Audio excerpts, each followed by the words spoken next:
bienvenidos a esta ponencia. Y bueno, vamos a compartir algunos conceptos referentes a la ISO 22000. La temática ahora son directrices para la implementación de esta norma ISO muy conocida. Agradezco a todos por su tiempo y bueno, la inversión que están haciendo en este momento en capacitarse, ¿no? Aprovechando que estamos en esta situación de cuarentena a nivel mundial. Agradecer también a ISO Global por la invitación y bueno, sin más preámbulo, iniciamos con la exposición. Me presento brevemente. Mi nombre es Jessica Escobar, soy ingeniera industrial de profesión. Tengo, bueno, algunos diplomados en gestión de compras y aprovisionamiento internacional, perdón, gestión y administración de la producción, un diplomado en gerencia de calidad y mejora de procesos dentro de lo que significa la normativa ISO 9001-2015, y bueno, el diplomado en educación superior para la docencia. Tengo dos especialidades, uno en ISO 9000 y otro en ISO 22000, que justamente me dan estos conocimientos para compartirlos con todos ustedes. Y tengo una maestría en administración de empresas de la Universidad Católica de Bolivia, en convenio con Harvard. Tengo 15 años de experiencia en empresas de manufactura, entre áreas de producción y calidad principalmente. Y bueno, todos estos años he tenido la bondad de, junto a equipos multidisciplinarios, lograr la implementación de varios sistemas de gestión de calidad entre 9001 e inocuidad a partir de las buenas prácticas de manufactura o las BPMs, sistemas HACCP o HACCP, sistemas de ISO 22000 y otro tipo de sistemas de inocuidad alimentaria también como FSC 22000, gluten free, kosher y certificación orgánica. Empezamos definiendo un poco lo que se refiere al alcance o la aplicación de los sistemas de gestión de inocuidad alimentaria, o también conocidos como, en alguna otra bibliografía, como sistemas de gestión de seguridad alimentaria dentro de lo que es el marco de la norma ISO 22000. Básicamente, la aplicación de esta normativa se da dentro de toda la cadena de suministro alimentaria, que implica desde la producción primaria, es decir, la agricultura o la granja, las empresas o establecimientos que son procesadores de alimentos, las empresas que realizan distribución de alimentos hasta que llega al consumidor, y estas empresas también que se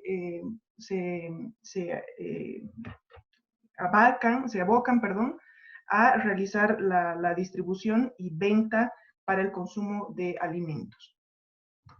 Dentro de la historia, recapitulando un poco de la ISO 22000, tenemos una familia de normas que consolidan justamente lo que es esta norma, que habla sobre principalmente los requisitos del sistema de gestión de inocuidad alimentaria o de seguridad alimentaria. Tenemos dos normas que son complementarias a la ISO 22000. Una es la norma ISO 22003, que habla sobre requisitos para entidades u organizaciones que realizan auditorías o certificaciones. Básicamente, si una empresa quiere certificarse con una norma ISO 22000, la empresa, la certificadora que realiza esta acción, debería tener o seguir los requisitos de la ISO 22003. Tenemos también la norma ISO 22005, que habla sobre la trazabilidad en la cadena alimentaria o la cadena de un alimento, que es muy importante también. A las empresas que van a certificar o que actualmente ya tienen una norma implementada dentro de su empresa, dentro de la organización, perdón, la ISO 22000, se recomienda que trabajen como apoyo con la ISO 22005. Y luego está un grupo de normas que hace referencia a la ISO 22002, que se divide en varias partes. La primera parte, o la parte 1, está direccionada a programas prerequisitos de inocuidad o seguridad alimentaria, pero en específico para fabricantes de alimentos o para procesadores de alimentos. La ISO 22002, parte 2, es específica para empresas que proveen servicios de catering. Son programas prerequisitos, básicamente BPM, pero para este rubro en particular. La ISO 22002, parte 3, está orientada principalmente a producción primaria vale decir, empresas que se dedican a la agricultura o la producción previa al procesamiento. La ISO 22002 parte 4, que es específicamente para empresas que son proveedoras o procesadoras, perdón, de empaques para alimentos. Y la ISO 22002 parte 6, que es la producción de pienso para animales, ¿no? Lo que se conoce también como forraje. Cuando pensamos en implementar una normativa ISO 22000, hablamos de los beneficios de la implementación. Entonces, cuando una organización tiene la idea de implementar esta normativa, siempre busca, como uno de los beneficios, minimizar los riesgos de la inocuidad alimentaria, ¿no? Y entre estos, mejorar justamente el rendimiento relacionado con la inocuidad. Entre los principales beneficios que se puede obtener al momento de implementar y certificar una norma ISO 22000 está la mejora de la seguridad y la salud, no solamente de los alimentos, sino de las personas. La mejora de la satisfacción del cliente, definitivamente una organización, una empresa que cuenta con la ISO 22000, marca una brecha, una barrera a nivel competitivo respecto a su competencia y definitivamente puede lograr mejorar la satisfacción de sus clientes. Ayuda también con el cumplimiento de los requisitos regulatorios. Muchas de las empresas que forman parte de la cadena alimentaria están reguladas por determinados entes dependiendo del país. En el caso de Bolivia, por ejemplo, tenemos las alcaldías, tenemos el Ministerio de Salud, el Ministerio de Desarrollo Productivo y, bueno, el SENASAG. En otros países está el SENASA, por ejemplo, que realizan la función de regulación con el objetivo de garantizar la seguridad alimentaria de los consumidores. Por lo tanto, al tener este tipo de normativas en la organización, se asegura o se ayuda, se coadyuva al cumplimiento de este tipo de cumplimiento de requisitos regulatorios. Se ayuda también a cumplir con otras normas o directrices. Definitivamente, esta es una norma que tiene la estructura de alto nivel y puede también integrarse a otro tipo de normativas. Otro de los beneficios que tiene la implementación de esta normativa es la transparencia mejorada. Hace un momento hablábamos de la ISO 22005, que habla sobre, bueno, nos da algunas directrices sobre el tema de trazabilidad. La trazabilidad es un requisito que está específico dentro de la ISO 22000, está inmerso en bueno, en varios de los capítulos, toda la norma, y al tener la empresa, la organización, una herramienta de trazabilidad implementada, lo que se logra es mejorar su transparencia, porque uno puede rastrear o puede trazar todo el proceso productivo que ha sufrido un alimento desde su concepción o desde la etapa 1, desde la recepción de materia prima, si estamos hablando de una organización procesadora de alimentos, hasta que llega al consumidor. Otro de los beneficios es la respuesta mejorada frente a posibles riesgos, ya que la nueva versión de la norma, por ejemplo, la versión 2018, incorpora un requisito relacionado al tema de riesgos y cómo la organización debe abordar los riesgos mediante un sistema preventivo, que es básicamente este tipo de normativa. Entonces, al tener justamente contemplados los riesgos que podría enfrentar la organización en el momento de la provisión de los alimentos, en cualquiera de las etapas de la cadena alimentaria en la que participe, se tiene definitivamente una respuesta mejor respecto a la competencia. El tiempo de investigación también es reducido. Este aspecto se refiere, o este beneficio se refiere a que la norma también establece ciertas características para el tratamiento de productos potencialmente no conformes o que definitivamente sean no inocuos. Y esto nos permite tener un sistema ya previamente definido, que nos ayuda a que ante cualquier situación de falta de inocuidad o que se tuviese algún reclamo o alguna no conformidad, las herramientas justamente de trazabilidad nos permitirían tener una respuesta rápida ante esta situación. La norma ISO 22000, como cualquier otra norma que tiene la estructura de alto nivel, se basa en el ciclo de Deming, ¿no? Deming es uno de los padres de la calidad muy conocido y ha establecido una de estas herramientas de calidad que es el ciclo PHBA, que básicamente es un círculo que tiene un comportamiento cíclico que básicamente se divide en 4 etapas. La primera etapa que hace hincapié en la planificación, donde se definen objetivos que se deben cumplir, obviamente relacionados al tema de inocuidad alimentaria. En una segunda etapa está la letra H, que indica hacer, donde está toda la parte operativa, que involucra el capítulo 8, por ejemplo, justamente de esta normativa, donde se hace la ejecución de todos los planes de acción que se han realizado en la primera etapa. Pasamos a una tercera etapa, que se identifica con la letra B chica por la frase o la palabra, perdón, verificar, que básicamente nos ayuda a determinar si a partir de la ejecución se han logrado o no los objetivos que estaban previamente planificados. Y la cuarta etapa, que es básicamente un bucle, un feedback de retorno a la primera etapa, por eso es un ciclo, bueno, tiene un comportamiento cíclico, el PHBA, donde se toman acciones de mejora a partir de los resultados de la etapa previa, que era la verificación. Y justamente así es como se tiene como base el ciclo PHBA para la implementación de una norma ISO 22000. Y es así que en el esquema que ustedes ven en pantalla, se establece justamente que en la primera etapa de planificación se involucra los capítulos 4, 5, 6 y 7, que hablan sobre el contexto de la organización, el liderazgo, la planificación propiamente dicho, y el apoyo, que es la planificación o la gestión de recursos, como la primera etapa del ciclo. En una segunda etapa, que es el hacer o el actuar, o el ejecutar, mejor dicho, perdón, está todo el capítulo 8, que es toda la parte operativa, ¿no? Que es básicamente el núcleo del sistema de gestión de inocuidad alimentaria. En la parte 9 está la verificación, que se relaciona mucho con el capítulo 9, que es la evaluación de desempeño, donde se verifica justamente que se está cumpliendo o no los objetivos que se han planteado en la etapa de planificación. Y finalmente, el capítulo 10 se alinea con la cuarta etapa del ciclo PHBA, que es actuar.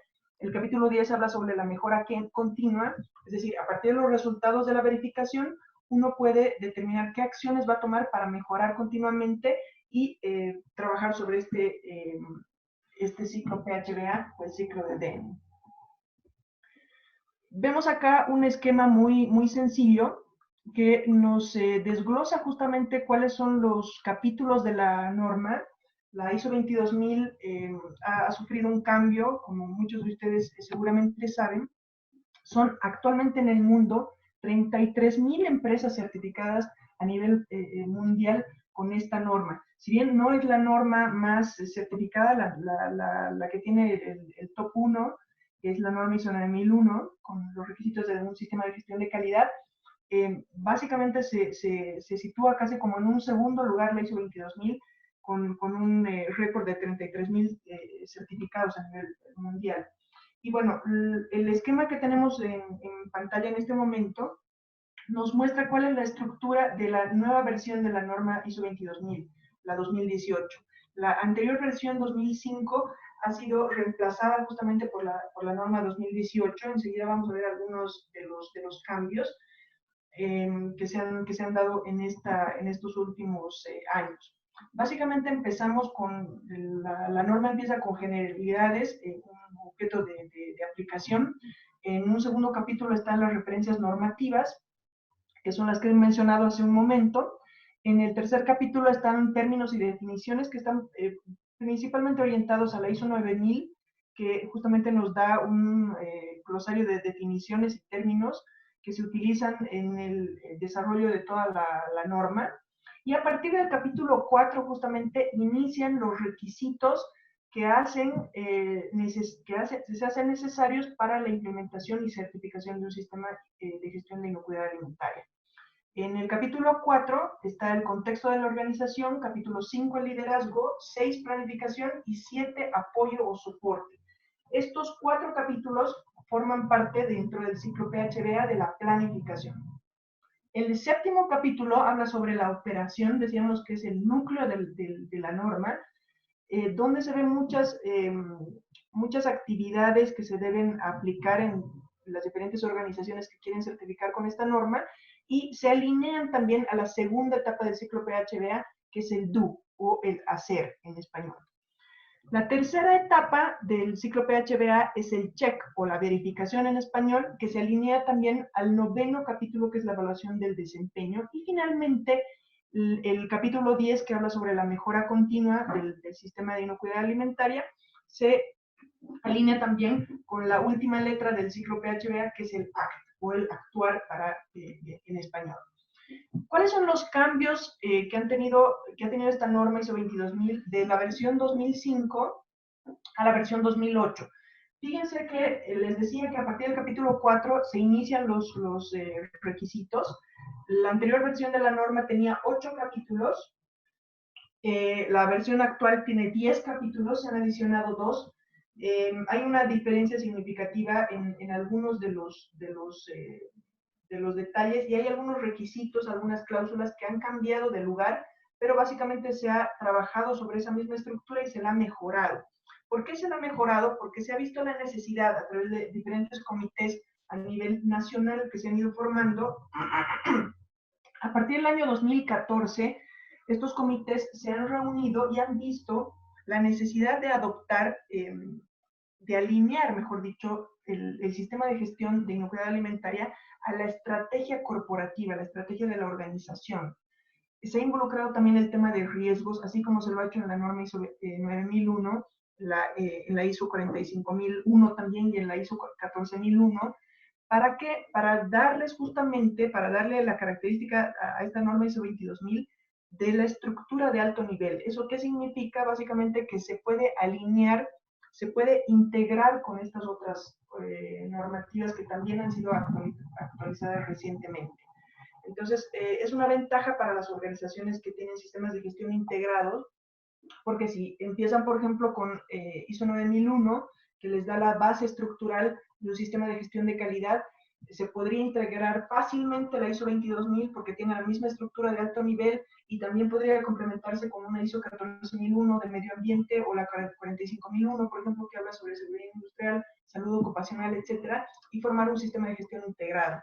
Entonces, básicamente, esa es la característica y algunos de los cambios que ha sufrido esta nueva versión. Empezamos ya con el primer capítulo, que define el alcance del sistema. Aquí básicamente se desglosa cuál es el propósito de la ISO 22000, cuáles son los tipos de organizaciones de aplicación y para los que está diseñada, las secciones de la norma, llamadas cláusulas, que contienen los requisitos de la organización que se deben cumplir. Y bueno, básicamente esta norma es aplicable a cualquier organización de la cadena alimentaria, que decíamos que parte desde la producción primaria, el procesamiento de un alimento, su distribución hasta su comercialización, independientemente del tamaño de la empresa, de la complejidad que ésta tenga en sus procesos o sus productos. Y se incluye también las pymes, ¿por qué no? Hay muchas pymes a nivel nacional e internacional que aplican este tipo de normativas, y eso les da también algunos beneficios de acceder a otro tipo de clientes y acceder a nuevos mercados. Ese es el alcance. Básicamente pasamos al capítulo 3, que nos habla sobre algunos términos y definiciones que están desglosados en esta norma, para que se tenga una claridad sobre el concepto y el significado de los mismos cuando se los vea en el desarrollo del resto de los capítulos. Se define, por ejemplo, un concepto muy importante, que es el de inocuidad de los alimentos, que básicamente significa que un alimento no va a causar daño al consumidor cuando éste prepare el alimento o lo consuma de acuerdo al uso previsto.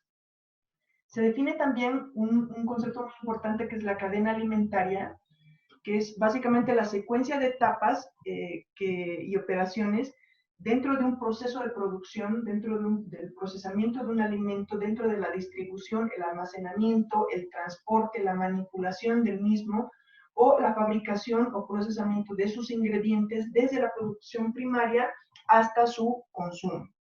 Se define también otro concepto, que es el peligro. Cuando se habla de peligro en la norma ISO 22000, estamos hablando del peligro que está relacionado con la inocuidad de los alimentos. Y acá básicamente se describen o se desglosan tres tipos de peligros: el peligro biológico, peligro químico y peligro físico, que podría estar presente en un alimento o la condición en la que éste se halla, y que pueda generar un efecto adverso para la salud, ¿no? Que podría afectar la inocuidad del mismo. Se conocen agentes físicos, por ejemplo, como, dependiendo del proceso, podría trabajarse como partículas suspendidas en el ambiente o en un líquido, o partículas que podrían ingresar al alimento de característica física. Los agentes biológicos principalmente se trabajan, o los peligros físicos, biológicos, perdón, se trabajan a partir de análisis microbiológicos, ¿no? Que no son peligros que se puedan ver a simple vista, a menos que obviamente sean muy, muy evidentes, pero principalmente se los puede identificar a partir de análisis microbiológicos. Estamos hablando de desde peligros como indicadores, aerobios mesófilos, mohos, levaduras, hasta peligros biológicos que son patógenos, ¿no es cierto? Es decir, que puedan causar una ET, es decir, una enfermedad transmitida por los alimentos, ¿no? Como la salmonela, la E. coli, etcétera, que podrían generar algún daño a la salud. Y los peligros químicos son aquellos que se podrían identificar como, por ejemplo, al momento del contacto con la maquinaria o el equipo, a raíz de una lubricación excesiva o un mantenimiento preventivo, correctivo que se pueda realizar en la maquinaria o el equipo donde se está procesando un alimento, rastros o trazas de algún agente químico, por ejemplo, grasa, aceite o algún lubricante, o incluso a partir de operaciones que son preestablecidas dentro de la actividad diaria, como procesos de limpieza o de sanitización que son obligatorios dentro de esta normativa, y algún rastro que pueda quedar de algún detergente o de un agente químico que pueda entrar en contacto con el alimento y pueda convertirse más adelante en un peligro químico, ¿no? Básicamente esa es, en términos generales, la característica que podría dar este concepto. Tenemos algunas consultas. A ver, permítanme un segundito, por favor. Bueno, acá están consultando sobre la comunicación con el expositor, que entiendo que es con Iván. Seguramente a través de ISO Global van a dar alguna referencia si es que se tiene alguna consulta con cualquiera de los 4 expositores. Bueno, luego hay una consulta de Javier Hidalgo que nos dice cuáles son los principales cambios de la anterior versión de la ISO 22000. Justamente en la diapositiva previa hicimos alguna explicación. Se amplía básicamente los capítulos de 8 capítulos a 10. Se involucra el tema del liderazgo, que es muy, muy importante, dándole mayor relevancia a la alta dirección. Se introduce también el concepto de gestión de riesgos, gestión de cambios, y se involucran temas de gestión analítica, más a un tema estratégico de la empresa, desde la planificación hasta la evaluación de desempeño y la mejora continua, que va relacionada a los objetivos estratégicos de la organización. Yo lo resumiría entre esos como los principales cambios. Hay una consulta más que nos hacen acá. Sería mejor dejar la pregunta al final. Bueno, están haciendo ahí algunas consultas. El alcance para la implementación de la ISO 22000 es necesariamente a toda la cadena alimenticia en una empresa agroindustrial. ¿Podría enfocarse el alcance solo al envasado? Lo recomendable y la característica, a diferencia del HACCP, por ejemplo, que es un sistema de inocuidad alimentaria, también es que el HACCP, por ejemplo, se orienta a líneas de alimentos, mientras que la ISO 22000 se aplica a toda la empresa, ¿no? Entonces, es recomendable que el alcance del sistema de gestión de inocuidad alimentaria sea a toda la empresa. No conviene solamente hacerlo a una etapa, como en este caso sugerían el tema del envasado. Voy a dar continuidad al resto de las diapositivas. Estábamos viendo algunos conceptos que se definen en el capítulo 3 como medidas de control. Básicamente son acciones o actividades planificadas o preventivas para eliminar un peligro. Decíamos peligros que podríamos tenerlos como físicos, químicos y biológicos, o si ya se lo tiene identificado, para reducirlos a un nivel aceptable. En algunos casos es muy complicado eliminar por completo el peligro, pero sí se los puede paliar, se los puede reducir hasta niveles aceptables. Se tiene el concepto también de puntos críticos de control, los PCCs, que son muy conocidos en la terminología de ISO 22000 y en inocuidad de los alimentos, que básicamente son etapas de un proceso de producción o de un proceso donde se debe aplicar un control que es esencial, es obligatorio, podríamos decir, así es cierta, para prevenir o eliminar un peligro relacionado con la inocuidad del alimento. Si en caso no se lo pueda eliminar, se lo puede reducir a un nivel aceptable.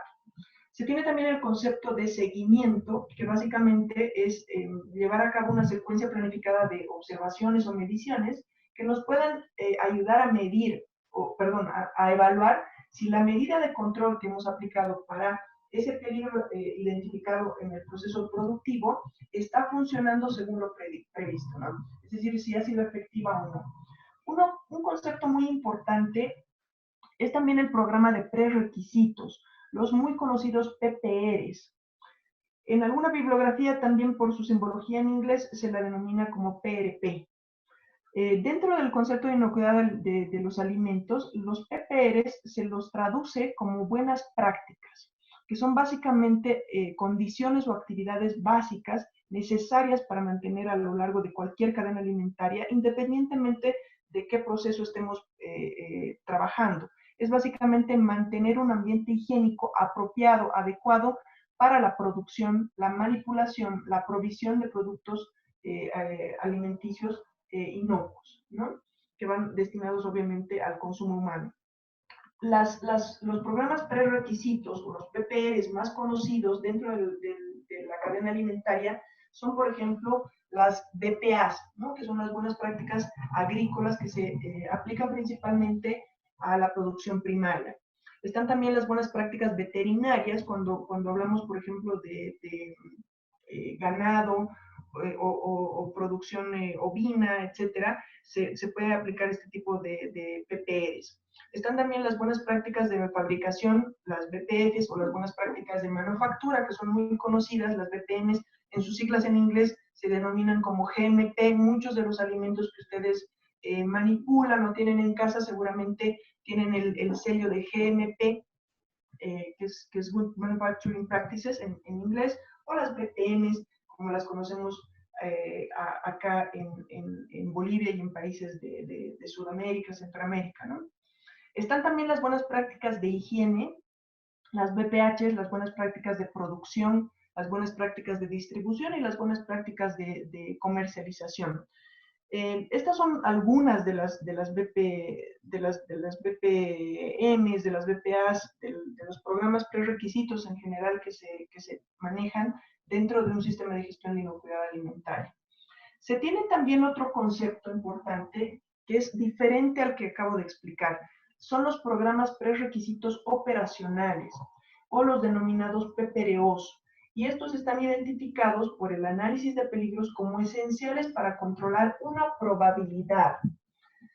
Básicamente las BPMs o los PPRs se manejan, como decíamos en la anterior diapositiva, como algo básico que se establece para el procesamiento, la producción, la manipulación. Es una actividad regular.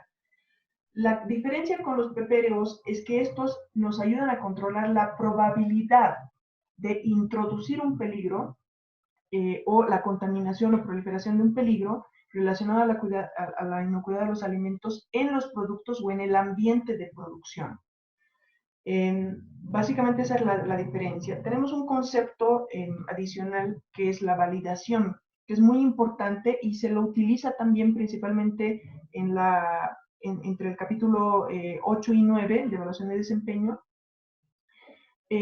donde se establece que la validación son las medidas de control que se aplican desde el HACCP para los programas prerequisitos operativos. ¿Para qué? Para asegurarnos de que estas medidas que se han aplicado realmente son eficaces, han sido efectivas, es decir, funcionan con el objetivo previsto. Si el objetivo es eliminar el peligro, yo tengo que validar esa medida para asegurarme realmente que estoy eliminando el peligro. O si la característica es de que yo busco, o el objetivo es que yo quiero reducir el peligro a un nivel aceptable, pues tendré que validarlo para asegurarme que esa medida de control realmente esté cumpliendo ese objetivo. Dentro de las directrices para la implementación de ISO 22000 está el ciclo PHBA que les explicaba al inicio de la presentación. Tenemos los capítulos 4, 5, 6 y 7 que hablan sobre el tema de planificación, donde está el desarrollo del contexto de la organización, que tiene 4 requisitos principales. El capítulo 5, que habla sobre el liderazgo, tiene tres cláusulas ahí: el liderazgo y compromiso, la política y los roles y responsabilidades y autoridades de la organización.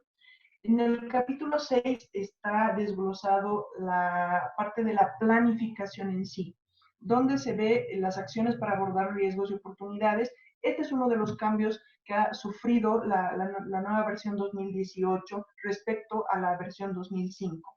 Los objetivos del sistema de inocuidad alimentaria, y en un requisito 6.3, la planificación de los cambios.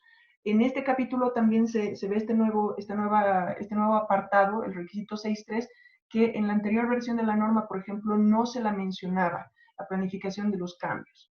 En el capítulo 7, que se denomina apoyo o soporte, se tiene básicamente la gestión de recursos, la gestión de competencias, la concientización del personal, la comunicación y la información documentada. Estos 4 capítulos forman parte de la primera etapa del ciclo PHBA o del ciclo de Deming. Pasamos a la segunda etapa del ciclo, que es la ejecución o el hacer, que básicamente se desglosa en el capítulo 8. El capítulo 8 habla sobre la operación. Es el capítulo más extenso, es el corazón de la norma, es el núcleo básicamente, donde se desglosan en 8 apartados, desde la planificación y control operativos, los programas prerequisitos, que son los que mencionaba hace un momento, o las BPMs, BPAs, BPBs, según en la cadena alimentaria donde se establezca el proceso. El sistema de trazabilidad, que es también un requisito, como les decía, no solamente para dar transparencia, sino también para tener asegurada una respuesta rápida ante una situación de no conformidad o de desvío. El requisito 8.4, que también es nuevo, que es la preparación y respuesta ante emergencia. Aquí incluso se habla sobre un tema de simulacros, por ejemplo. El requisito 8.5, que habla sobre el control del riesgo. Este es un requisito nuevo de las estructuras de alto nivel. Está también el tema de riesgos trabajada en la ISO 9001, en la nueva versión, en la ISO 45001 y en la ISO 14001 también. Entonces, por eso justamente son requisitos que se han incorporado a esta nueva normativa. En el requisito 8.6 se habla sobre la actualización de los programas prerequisitos y los planes de control contra los riesgos. En el 8.7 se habla sobre el seguimiento y la medición, que es un concepto que lo acabamos de ver justamente. Y las etapas del 8.8, por ejemplo, el capítulo 8.8 nos habla sobre la verificación de los planes prerequisitos. Y finalmente, el control de las no conformidades o de los productos no inocuos, productos y procesos no inocuos, ¿no? Procesos no conformes y productos no inocuos. El capítulo 9 básicamente nos habla sobre la etapa de verificación en un ciclo de Deming, en el ciclo PHBA, y básicamente tiene 3 cláusulas que hablan sobre la evaluación de desempeño. En una primera instancia, el seguimiento y medición, el análisis y la evaluación. Una segunda cláusula que habla sobre las auditorías internas. Este requisito ya se lo tenía en la anterior versión de la norma, se lo ha mantenido, y se extrae la revisión por la dirección en una cláusula 9.3. Finalmente está el capítulo 10, que habla sobre la mejora continua, que tiene también 3 apartados donde se establecen las no conformidades y acciones correctivas. Fíjense la diferencia con la versión 2005, que hablábamos sobre las acciones preventivas y correctivas. Uno de los cambios importantes que ha tenido esta nueva versión es que se elimina el concepto de acción preventiva, porque se entiende que todo el sistema de gestión de inocuidad alimentaria o seguridad alimentaria es preventivo en sí. Entonces, si es que hubiese algún desvío, inmediatamente se tiene que aplicar una corrección o una acción correctiva para resolver la no conformidad, en este caso, ¿no? Por eso es que se elimina ese concepto y la terminología también se las extrae esta nueva presión de la norma en cuanto a acciones preventivas. Está como segunda cláusula de este último capítulo la mejora continua y finalmente la actualización del sistema de gestión de inocuidad alimentaria, ¿sí? Básicamente es el desglose. Entramos ya de lleno a los requisitos de la norma. Si bien no los vamos a ver con detalle, porque el objetivo de esta ponencia es dar directrices para la implementación, vamos a profundizar sobre algunas particularidades que tienen cada uno de los capítulos. Empezando por el cuarto, que habla sobre el contexto de la organización, se tienen ahí los 4 apartados y básicamente se entiende por contexto de la organización los problemas externos e internos que podría asumir una organización, que podría tener una organización. Cuando hablamos de problemas externos, estamos hablando de temas del entorno, cultural, social, político, legal, financiero, tecnológico, económico y natural, incluidos dentro del entorno de la organización, ¿no?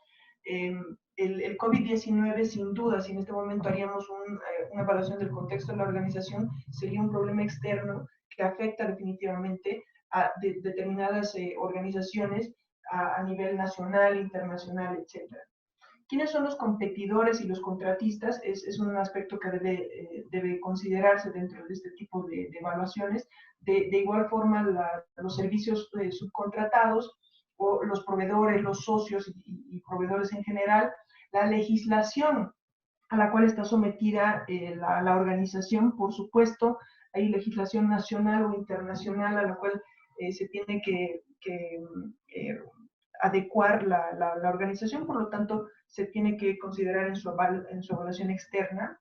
Los líderes de la industria, es decir, cuál es el share market que yo tengo, cuál es mi participación en el mercado, etcétera, o qué competidores tengo dentro del rubro. Los productores y servicios de la organización, cuál es la disponibilidad y variedad de proveedores que se tiene del servicio, del producto que yo tengo, productos externos o servicios externos, que yo adquiero para el funcionamiento y desarrollo de mis actividades, los cambios en los patrones de consumo, en algunos casos se tienen demandas cíclicas por temporadas, etcétera, la capacidad de la empresa o de la organización para atender ciertos cambios, etcétera, ¿no? Todo esto forma parte del análisis del contexto externo. Cuando hablamos de contexto, también hablamos de la parte interna de la organización. Y esto significa que yo tengo que hacer un autoanálisis de la organización a nivel de estructura organizacional dentro de la empresa o del gobierno, si es que es una empresa estatal, cuáles son los roles y las responsabilidades, si están bien o no definidos, cuáles son las políticas, en este caso la política de inocuidad alimentaria, cuáles son los objetivos relacionados a la seguridad de los alimentos, cuáles son las estrategias establecidas para lograrlos. No se olviden que la idea de actualizar, uno de los objetivos de actualizar esta norma, ISO 22000, es alinearla a la estrategia organizacional de la empresa. Por lo tanto, también se tiene que orientar justamente los objetivos de inocuidad a los objetivos estratégicos de la organización. ¿Cuál es la competencia que tiene el personal? Cuando hablamos de competencia, estamos hablando de que el personal tenga ciertas características en cuanto a educación, formación, habilidades y experiencia que le den cierta competencia. ¿Cuál es la cultura dentro de la organización? ¿Cuál es el proceso para la introducción de productos, materiales, insumos nuevos, así también como el tema de servicios o herramientas tecnológicas como softwares, o locales, cambios en el equipamiento o la tecnología que pueda sufrir el proceso de transformación? ¿Cuáles son las condiciones del trabajo? Cuando hablamos de condiciones de trabajo estamos hablando del ambiente, que lo vamos a ver también un poco más a detalle en el capítulo 7 de recursos. La retención de los empleados calificados. En algunas empresas es un síntoma muy malo, por ejemplo, tener alta rotación. Es un factor que debería incluirse dentro del análisis interno de la propia empresa. El número y variedad de clientes que se tiene, si yo tengo un mercado o productos muy diversificados, o estoy orientada solamente a un segmento dentro del rubro de la industria, etcétera. ¿Cuál es la vinculación a una determinada actividad, ubicación y o periodo? Son algunos ejemplos de algunos aspectos que se podrían evaluar dentro de lo que se denomina el contexto de la organización. Una de las herramientas más conocidas para hacer una evaluación de contexto de la organización es la matriz FODA, por ejemplo, que básicamente nos ayuda a determinar fortalezas y debilidades internas y oportunidades y amenazas de forma externa. Y hay un sinfín de herramientas. Otra muy conocida, por ejemplo, es el análisis PESTEL, que básicamente por sus siglas se desglosa en hacer un análisis de factores políticos, factores económicos, factores sociales, tecnológicos, factores ecológicos y factores legales, ¿no? O se puede utilizar, por ejemplo, el análisis de 7 S o las 5 fuerzas de Porter. Hay varias herramientas que se pueden utilizar para aplicar y desarrollar el contexto de la organización.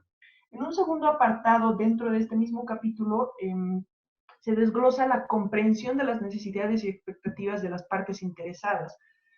Cuando hablamos de las partes interesadas, en alguna bibliografía se habla del término stakeholders, básicamente que son empresas o organizaciones o personas que están involucradas de forma directa o indirecta con la organización. Cuando hablamos de la identificación de las partes interesadas, estamos hablando no solamente de saber quiénes son, sino identificar cuáles son sus necesidades y sus expectativas. Por ejemplo, tenemos los accionistas, que obviamente tienen como expectativa generar dinero, ¿no? Los propietarios, ¿no? Que la empresa sea sostenible en el tiempo. Los reguladores o legisladores en función al gobierno, las alcaldías, las gobernaciones, etcétera, que se hacen cargo de la regulación de ciertos sectores a nivel industrial. Los distribuidores, los clientes, por supuesto, que siempre buscan tener un producto de calidad, que sea inocuo, que cumpla con los requisitos que ellos establecen eh, y obviamente que tenga un precio adecuado. Los empleados de la empresa, que también son partes interesadas de la organización y buscan que su empleo sea fijo, sostenible, que tengan un ingreso seguro, básicamente. Asociaciones comerciales o consumidores que también podrían estar relacionadas con la organización, también hay que identificarlos y expresar cuáles son sus necesidades y expectativas. Competidores, porque sin duda puede ser que si la empresa tiene un share market muy alto, pueda mover justamente el rumbo de la organización y por lo tanto del sector. Y proveedores, por supuesto, que obviamente buscan sostenibilidad, ¿no? Contratos a largo plazo, que se asegure su compra del producto, insumo o servicio que está aprovisionando. En un tercer apartado, dentro del capítulo 4, hablamos sobre la determinación del alcance del sistema. Básicamente, este no es un concepto nuevo y ya se lo trabajaba en la anterior versión de la norma. Simplemente se define al espacio físico o geográfico donde se aplican las operaciones que son parte del alcance del sistema. ¿Cuáles son las partes interesadas? ¿Cuáles son sus características especiales? ¿Cuál es la característica del producto? La vida útil del mismo, sus condiciones de embalaje, almacenamiento, básicamente lo que contempla el marco de aplicación del sistema de gestión de inocuidad alimentaria.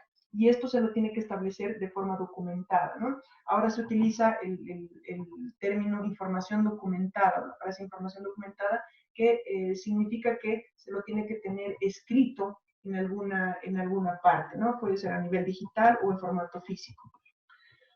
El cuarto apartado dentro del capítulo 4 habla sobre el sistema de gestión de seguridad alimentaria y aquí básicamente lo que nos dice este requisito es que se debe establecer, implementar, mantener y mejorar continuamente el sistema y básicamente hacer una interacción de cuáles son los resultados previstos, los objetivos y la orientación estratégica que quiere darle la empresa dentro del marco del sistema de gestión de inocuidad alimentaria. Cuando hablamos del sistema de gestión de inocuidad alimentaria, hablamos de una pirámide que tiene en la base las buenas prácticas en general o los programas prerequisitos. que son actividades diarias frecuentes que se tienen que establecer como base para la implementación de un sistema de gestión de inocuidad. Un eslabón más arriba, un escañón más arriba dentro de la pirámide, es el sistema HACCP, que básicamente nos ayuda a identificar cuáles son los peligros en cada etapa del proceso y cuáles son las medidas de control que yo voy a aplicar para reducir o eliminar estos peligros a un nivel aceptable. A partir de eso se definen cuáles son las etapas que se convierten en el proceso de producción, que se convierten en PCCs o los denominados puntos críticos de control. Y finalmente pasamos a la cúspide de la pirámide, que es la gestión, donde se establece a partir de la alta dirección la política de inocuidad, que siempre tiene que estar relacionada con la política de la empresa, mejor si está inmersa dentro de la misma, los procesos a los cuales se va a aplicar el sistema documental que se va a tener y el sistema de comunicación, etcétera, ¿no? En términos de gestión en general. Pasamos al capítulo 5, que es uno de los capítulos nuevos de esta versión 2018, que es el liderazgo. ¿Por qué se ha establecido y se ha extraído este capítulo como un apartado puntual dentro de esta normativa ISO 22000? Porque básicamente lo que se busca es darle la relevancia a la alta dirección. Y aquí básicamente lo que se busca es que la alta dirección tenga un liderazgo a través del establecimiento de la política de seguridad alimentaria, de la provisión de recursos necesarios para la empresa, la comunicación adecuada entre las partes interesadas, la demostración de que la seguridad alimentaria realmente es uno de los objetivos y los pilares fundamentales de la organización, que se facilita la cultura de inocuidad dentro de la empresa, se garantiza su integración con todos los requisitos del sistema. Se puede demostrar también el liderazgo a través de reuniones, como llevar la reunión de revisión por la dirección, hacer una planificación estratégica donde se involucren los objetivos que están alineados con la seguridad alimentaria, la garantía de integrar y asegurarnos de que se cumplen con los requisitos del sistema de gestión de inocuidad. Y dentro de este liderazgo se exige a la alta dirección que tenga un compromiso. Si no se tiene un compromiso de la alta dirección, es imposible básicamente implementar un sistema ISO 22000. Y aquí básicamente lo que se desarrolla es definir responsabilidades, de establecer a partir de una política de seguridad alimentaria, definir quién hace qué. Y esto se puede llevar a cabo a través de planes de reclutamiento, planes de formación de las personas para que tengan la competencia necesaria, los conocimientos necesarios, hacer una evaluación de proveedores, hacer contratos a largo plazo, tener paneles informativos, páginas web, etcétera, que brinden información y comunicación a todas las partes interesadas según lo que involucre cada una de estas, y hacer una evaluación anual del personal. Todas estas son responsabilidades de la alta dirección para demostrar su compromiso con el sistema de gestión. Pasamos al capítulo 6, que es la planificación. Aquí lo que se trata de hacer es definir en una secuencia de pasos qué es lo que queremos conseguir con la implementación de un sistema de inocuidad. ¿Qué puede afectar a la consecución de los objetivos que se han establecido dentro de un sistema de inocuidad alimentaria? ¿Cómo vamos a tratar o trabajar los problemas que puedan presentarse? ¿Cómo convertir los riesgos en oportunidades? Cuando hablamos de tema de riesgos, no solamente tengamos un pensamiento negativo, sino también oportunidades que nos permitan ampliar nuestra gama de productos o tomar acciones preventivas para eliminar otro peligro o en otra etapa del proceso, por ejemplo. Luego, ¿cómo nos ayudan las oportunidades a mejorar siempre con el enfoque de la mejora continua? ¿Quién va a ser el responsable de las acciones? Definir a partir de los cargos y de la estructura organizacional de la empresa, quién se hace cargo de qué y establecerlo como una función específica de cada cargo. ¿Cuándo necesitamos tomar acciones y cómo sabremos si estas acciones han sido efectivas o no? Básicamente, esa es la evaluación que tiene que hacerse en esta etapa de planificación. La etapa previa a la planificación es justamente definir el contexto de la organización. Decíamos, hacer una evaluación de los factores externos e internos que involucren a la organización o que afecten a la seguridad alimentaria dentro del sistema de gestión. hacer una identificación de las partes interesadas, cuáles son sus necesidades, sus expectativas, y a partir de estos dos factores se puede realizar una planificación. Cuando hablamos de planificación, estamos también hablando del tema de abordar los riesgos y oportunidades, establecerlos a través de objetivos. Y estos objetivos tienen que ser desarrollados a partir de planes de acción. Los planes de acción nos tienen que ayudar a justamente llevar a cabo los objetivos del sistema para abordar los riesgos y las oportunidades que se han podido identificar en las etapas de evaluación de contexto y identificación de las partes interesadas. La ISO 22000 también nos ayuda a centrarnos justamente, bueno, hay dos aspectos que se pueden manejar en esta normativa. Uno es en centrarnos en la operatividad, en los programas prerequisitos, en los programas prerequisitos operacionales y en los puntos críticos de control. Y por otro lado, también a que todo el sistema en realidad sea preventivo, de tal forma que nosotros estemos, como organización, estemos preparados para abordar cualquier riesgo relacionado a la inocuidad de los alimentos y cualquier riesgo que pueda afectar o introducirse como peligro al proceso de producción, de tal forma que nosotros aseguremos, demos una garantía de inocuidad alimentaria.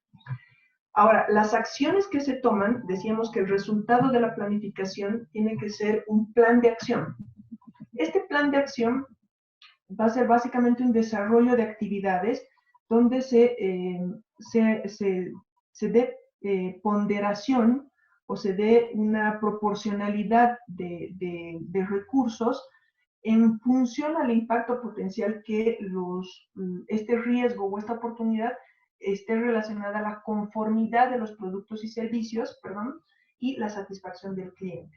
Si yo he identificado 20 o 30 peligros o riesgos, mejor dicho, la priorización de las acciones que yo voy a aplicar obviamente no va a ser igual para los 30 riesgos.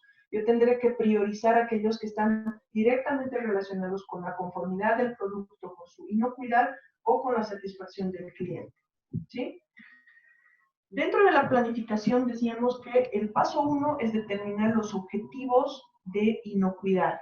Los objetivos de inocuidad deben ser consistentes con la política de seguridad alimentaria previamente definida por la alta dirección, deben ser medibles, es decir, yo tengo que poder medir si los estoy consiguiendo o no, deben ser consistentes con los requisitos de seguridad alimentaria, controlados y verificados, deben ser comunicados, mantenidos y actualizados constantemente, y todos estos tienen que estar documentados.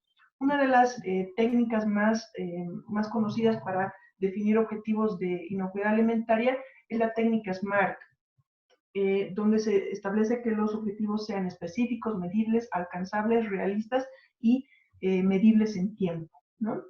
Dentro de este capítulo se habla también sobre la gestión del cambio, es uno de los apartados nuevos que tiene esta nueva versión, que básicamente nos establece que cualquier cambio que se determine dentro del sistema de gestión tiene que hacerse de forma planificada, ya sea un cambio de recursos, cambio de insumos, cambio de proceso, de tecnología, cambio de sitio de operación, cambio de producto, incorporación de un proceso nuevo, etc. Todo esto tiene que estar planificado. Cualquier cambio tiene que estar previamente planificado, definiendo cuáles son los roles, las responsabilidades, las autoridades que van a asumir este cambio y hacerse cargo de que la planificación se lleve a cabo según un objetivo establecido. Pasamos al séptimo capítulo, que es el de soporte o apoyo, también se lo denomina, donde básicamente se hace una gestión de recursos. Y cuando hablamos de recursos, estamos hablando de recursos de personal, infraestructura y medio ambiente. En lo que corresponde a personal, básicamente la empresa se tiene que asegurar que el personal sea competente, que sus habilidades, su experiencia, la educación y formación que ha obtenido sea la adecuada para asumir el rol que está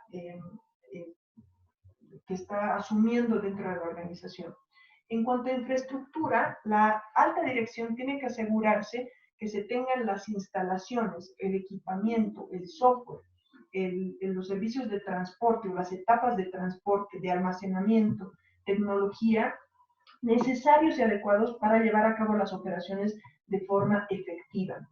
Y se involucra también un tema de ambiente de trabajo que ya lo tenía la anterior versión de la norma, pero bueno, ahora se lo expande un poco, si vale el término, donde se habla del entorno adecuado.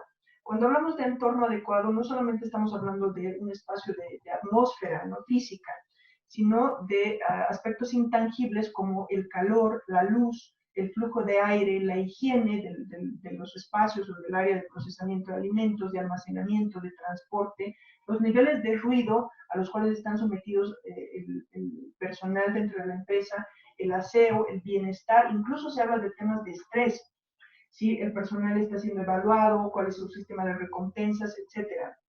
Y son aspectos que se tienen que abordar en este capítulo. Se incluye también dentro del capítulo 7 de soporte el control de los proveedores externos, que tiene un concepto muy similar al de la versión anterior, que básicamente nos ayuda a seleccionar proveedores y asegurarnos, la organización debe asegurarse de que si por alguna situación hay alguna etapa del proceso o algún servicio que está siendo provisto de forma externa, este cumpla con los requisitos del sistema de gestión de inocuidad alimentaria, cumpla con la regulación necesaria, con la legislación a la cual está sometida la empresa y se cumplan todos los requisitos dentro del sistema. Nosotros debemos, como organización, garantizar que todos los procesos, servicios, productos que se proveen externamente no afecten a la seguridad o la inocuidad de los productos o de los servicios. Y se tiene que establecer una metodología para evaluar y continuamente monitorear el desempeño de estos proveedores. La alta dirección también tiene como función asegurarse que todo el personal tenga la competencia y la concientización necesaria sobre temas de seguridad e inocuidad alimentaria, el cumplimiento de sus tareas, de sus funciones, el conocimiento y experiencia para el equipo de inocuidad alimentaria, que se tengan los métodos, que se tenga personal con cierto grado de conciencia sobre los riesgos que podrían aplicar o introducirse como peligros al proceso de producción, los requisitos legales y las capacidades individuales dentro de la organización.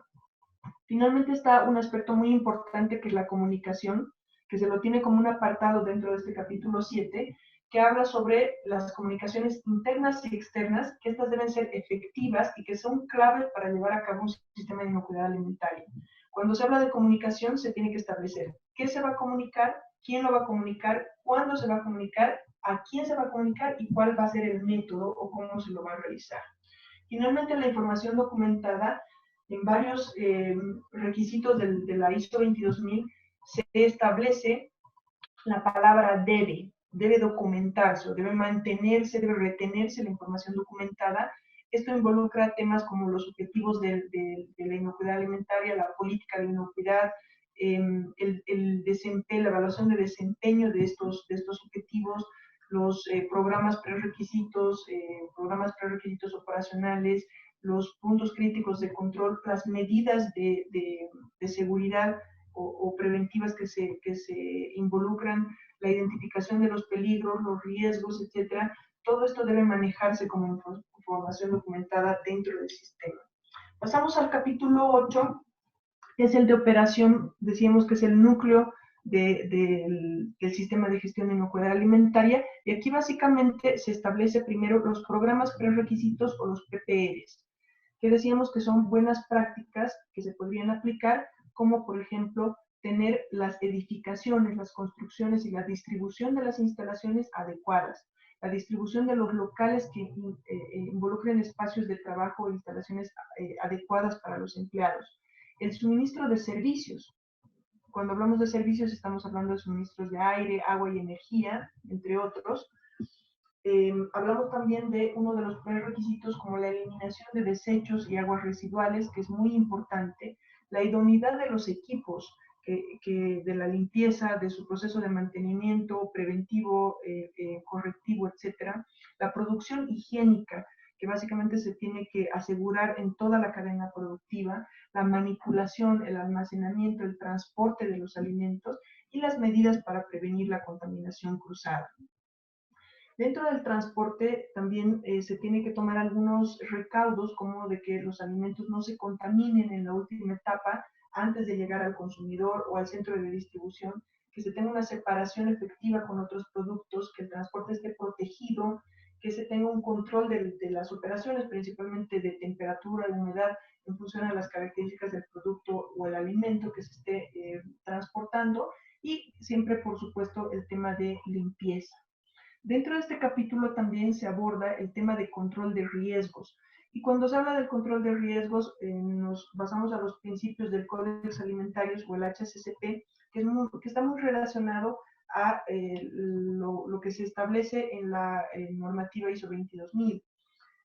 Se tiene que conformar un equipo de seguridad alimentaria para mantener documentado, actualizada la información correspondiente a los riesgos que podrían afectar la inocuidad de los alimentos en esta parte del capítulo. En este apartado también se habla del HACCP, que básicamente establece los 12 pasos, son 12 pasos y 7 principios, que consisten básicamente en conformar un equipo, describir un producto, hacer una identificación del uso previsto, elaborar un diagrama de flujo, hacer una verificación de que este diagrama de flujo efectivamente está correcto, y a partir de eso realizar un análisis de peligro en cada etapa del proceso productivo. Ahí es donde se determinan cuáles son los puntos críticos de control, se establecen límites de control para los peligros identificados, se establece también un sistema de monitoreo, un seguimiento, y las acciones correctivas que deberían estar preestablecidas ante una situación de desvío, los procedimientos de verificación y finalmente los registros y controles documentados que consolidan un sistema HACCP. Un marco muy importante que mantener dentro del capítulo 8 es justamente la diferencia o la separación entre los PPROs y los puntos críticos de control. Básicamente, lo que se busca o se necesita para llevar a cabo esto es una evaluación de justamente estas medidas de control, ya sean para los PPROs y los PCCs. Dentro de esta especificación lo que se busca es ver cuál es la probabilidad de falla dentro del sistema productivo, cuál es la gravedad o cuál es el impacto, el efecto que podría generar este desvío, cuál es la ubicación con respecto a otras actividades o riesgos que son posteriores al proceso o a la etapa de procesamiento, si es específico para ese peligro en particular o si se requieren otras medidas para reducir el peligro a un nivel más aceptable, y la viabilidad para establecer límites críticos y un sistema de monitoreo y seguimiento ante una situación de fallo.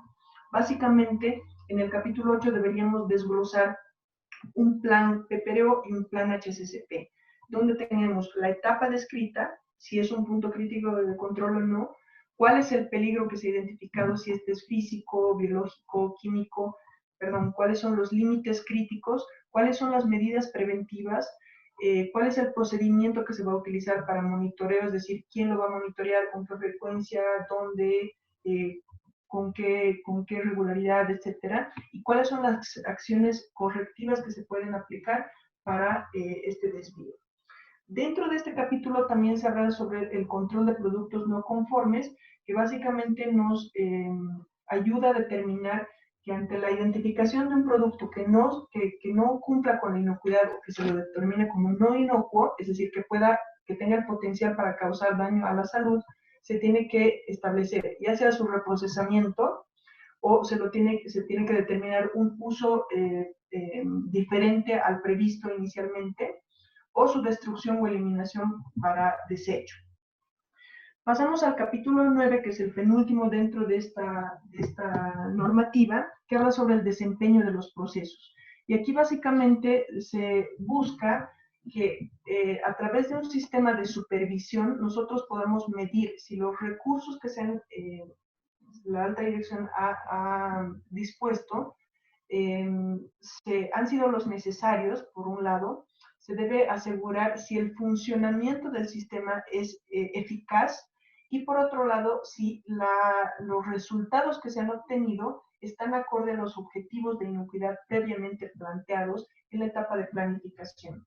De ahí, en la etapa de evaluación de desempeño, es que surgen los KPIs, ¿no? Los denominados indicadores de desempeño, que nos deben ayudar a evaluar si el sistema de gestión de inocuidad alimentaria está funcionando de acuerdo a lo previsto o no. Y en caso de que no se haya logrado el objetivo o hay alguna brecha, se tienen que tomar las acciones necesarias. Una de las medidas, perdón, de desempeño que se pueden aplicar son también las auditorías internas. Las auditorías internas tienen básicamente un doble propósito. Por un lado, verificar si el sistema está cumpliendo los requisitos y por otro lado, garantizar la conformidad de los requisitos de la ISO 22000, ¿no? Dentro de las auditorías internas siempre se tiene que mantener unos principios que son los principios de objetividad e imparcialidad, es decir, que nadie puede auditar su propio proceso productivo. Se habla también sobre una medida de desempeño que es la revisión por la dirección que se tiene que llevar a cabo para o con el objetivo de garantizar que el sistema está siendo efectivo, si hay alguna necesidad de alguna provisión de algún recurso o si por alguna situación hay alguna observación o insatisfacción de parte de los clientes o consumidores. Y tiene que ser obviamente una actividad que esté planificada con objetivos, un desarrollo específico y unas conclusiones que nos tienen que ayudar a tomar acciones de mejora. Es así que pasamos al capítulo final de mejora continua, donde básicamente el capítulo nos indica que la organización debe determinar e implementar oportunidades de mejora con el objetivo de asegurarnos que se está cumpliendo las expectativas y los requisitos del sistema, de las partes interesadas, y se están cumpliendo los objetivos del sistema de gestión, principalmente en lo relacionado a los requisitos de la normativa ISO 22000. Si es que hubiese algún desvío, se lo trabaja a partir de la gestión de no conformidades mediante acciones correctivas. Las acciones correctivas deberían eliminar la causa de una no conformidad. Y finalmente, el último acápite del capítulo 10 nos habla sobre la actualización del sistema de gestión de seguridad alimentaria, donde en esta sección básicamente se busca evaluar si el sistema cumple con las comunicaciones internas y externas necesarias para llevar a cabo de forma eficaz el sistema de gestión de inocuidad alimentaria, si se tienen conclusiones del análisis de resultados o de las actividades de verificación en la etapa previa, justamente la evaluación de desempeño que hablábamos en el capítulo 9, si los objetivos de las reuniones o bueno, las salidas que se han obtenido a partir de las reuniones de revisión por la dirección cumplen con los objetivos planificados por la alta dirección. Y también a partir de cualquier otra información relacionada a la adecuación del sistema, los entes reguladores o la satisfacción del cliente, hay la necesidad de hacer una actualización del sistema o de alguna parte del mismo.